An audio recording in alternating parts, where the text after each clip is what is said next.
बच्चों, कैसे हो आप? अच्छा, आपने कभी किसी की नकल की है? किसी की कॉपी की है? हाँ, कभी ना कभी तो किसी न किसी ने तो नकल की होगी। पर हम सब कई बार दूसरों की बातों की, आदतों की, चाल की नकल करते हैं। किंतु बेटा, हमें यह अवश्य ध्यान रखना चाहिए कि कौन सी नकल आपके लिए आनंददायक हो सकती है और कौन सी घातक। ठीक है, चलिए आज ऐसी ही नकल पर आधारित यह पाठ पढ़ते हैं, जो है पाठ 15, मैं भी। तो चले पढ़े, तो बोलिए मेरे साथ। एक अंडे में से बतख का बच्चा निकला, लो मैं अंडे में से निकल आया, बतख का बच्चा बोला। एक और अंडे में से मुर्गी का चूजा निकला, मैं भी आ गया, चूजा बोला।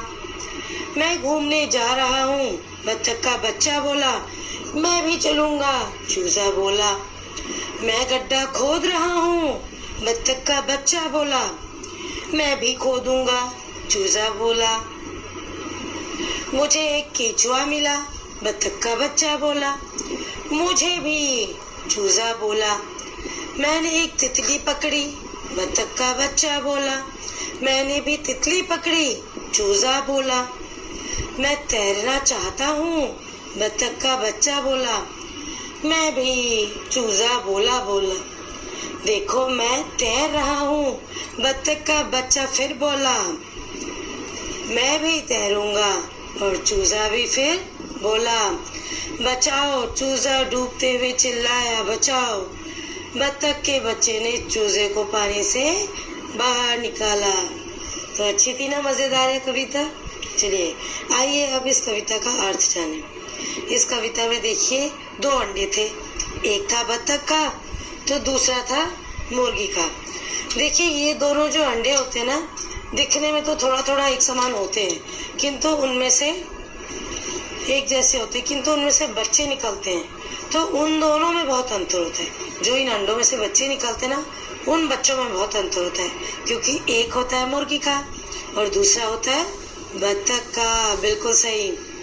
और देखिए बतख एक जलीय पक्षी है जो जल में रहता है, पानी में रहता है, और बतख के पंख जो होते हैं ना बेटा, जल रोधक होते हैं, यानी उनको जल से कोई प्रभाव नहीं पड़ता। ठीक है, जो पानी में भी गीले नहीं होते, इसलिए उनके पंख पानी में भी गीले नहीं होते, वो आराम से थोड़ा थोड़ा उड़ भी सकते हैं, पानी में तैर भी सकते हैं। ठीक है, बतख ज्यादातर पानी में रहती है और ये पानी में ही रहना पसंद करती है क्योंकि जलीय पक्षी है।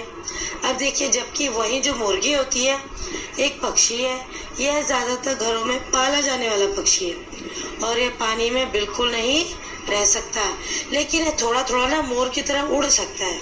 जैसे मोर उड़ता है उसी प्रकार थोड़ा थोड़ा उड़ सकता है। तो आया समझ में मुर्गी और बतख में अंतर? तो चलिए अब हम कविता का अर्थ समझते हैं। चलिए, एक अंडे में से एक बतख का बच्चा निकला। ठीक है, तो जो बतख का बच्चा था वो निकल कर बोला, मैं बतख हूँ। अब वहीं पर एक दूसरा अंडा था, उसमें मुर्गी का बच्चा निकला, जिसे चूजा भी कहते हैं। वह अंडे से बाहर निकल कर बोला, मैं चूजा हूँ। बतख का बच्चा बोला, मैं घूमने जा रहा हूँ।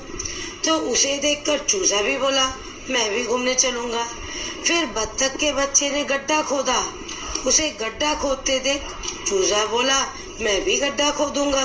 देखिए यहाँ पर भी नकल कर रहा है। फिर देखिए क्या हुआ, फिर बतख के बच्चे ने गड्ढा खोदते खोदते बतख के बच्चे को एक केचुआ मिला। उसी केचुआ को पकड़कर चूजा बोला कि मुझे भी केचुआ मिला। फिर बतख ने तितली पकड़ी, चूजे ने भी उसकी नकल करते वही तितली पकड़ी। फिर बतख ने दिमाग लगाया और बोला, मैं तैरना चाहता हूँ। चूजा बोला, मैं भी तैरूंगा। अब बतख तो पानी में रहने वाला पक्षी है, तो वह आसानी से तैर सकता है ना? तो वह पानी में आसानी से तैरने लगा। तो उसको देख चूजा भी बतख की नकल करने के लिए तैरने के लिए पानी में उतर गया और फिर वह डूबने लगा और मदद के लिए बचाओ बचाओ बचाओ चिल्लाने लगा। अब क्योंकि वह बतख नहीं था बल्कि वह तो मुर्गी का बच्चा चूजा था, और नकल के चक्कर में वह अपनी सीमाएं, अपनी लिमिटेशंस और अपनी हद भूल गया कि वह तो पानी में तैर ही नहीं सकता। और फिर उस बेचारे की चिल्लाने की आवाज़ सुनकर बत्तख ने चूजे को पानी से बाहर निकाला और चूजे को अपनी गलती समझ में आ गई कि मैं कभी भी बत्तख नहीं बन सकता और पानी में नहीं तैर सकता, यानी मैं बत्तख से अलग हूँ, तो मुझे नकल नहीं करनी चाहिए थी। तो आई समझ में है कविता। अच्छा, तो आपने इस कविता से क्या सीखा, क्या आपको सीख मिलती है बताइए। जी बिल्कुल सही कि नकल के लिए भी अक्ल की आवश्यकता होती है। आपको अगर नकल करनी है तो आपको अक्ल की आवश्यकता है नकल करने से पहले, कि आपको क्या चीज़ नकल करनी है और क्या नहीं करनी है। तो आया समझ में। चलिए अब जरा इसका अभ्यास कार्य देखिए। तो चलिए खोलिए पेज नंबर 92। अच्छा, आपको इस नकल करने वाले चूजे का नाम देना है। आप इसे चाहे तो नकलची चूजा दीजिए नाम, या घमंडी चूजा दीजिए, जो आपकी इच्छा है, जो आपका मन करता है आप उसे नाम दीजिए, ठीक है। चलिए अब इसके बाद अगले प्रश्न में देखिए, यहाँ पर चित्र दिए हैं कुछ। आपको इनको चित्र को देखकर और यही क्रियाकलाप अपने घर में आप एक बाल्टी पानी लीजिए और जो चीज़ें आपको दिखाई है वो चीज़ें उस बाल्टी में डालिए और देखिए कि कौन सी चीज़ें डूबती हैं और कौन सी तैरती हैं। फिर आपकी पुस्तक में जो नाम दिए हैं उन्हें चिन्हित कीजिए, टिक कीजिए कि सही क्या क्या डूबेगा और क्या क्या तैरेगा, ठीक है।